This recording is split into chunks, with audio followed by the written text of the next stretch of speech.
Good afternoon po or magandang tanghali po sa inyong mga kaibigan. Welcome po sa Iman's Kitchen and Vlogs. And as usual po ay magluluto po tayo ng menu for today. Ito po ay ang bamia or okra. So let's start.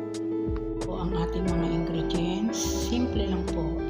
Meron po tayong kamatis, sibuyas at bawang. At ito po ang okra or ang bamia na linagyan ko po ng inanuhan ko na po siya ng spices para lumasa rin po ang bamia o yung okra. At maglalagay po ako ng lemon.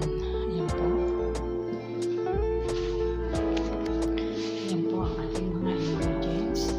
At meron din po ako itong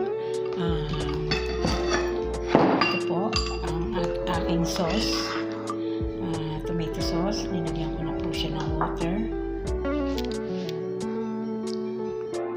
Pagkatapos po natin siya dito, ilalagay ko po ang tomato paste. Yan po ang pinakasabaw.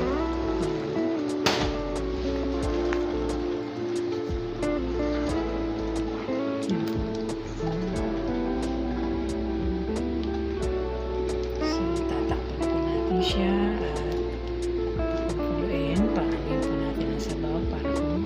Flavor ang okra. Ito na po ang nilagyan.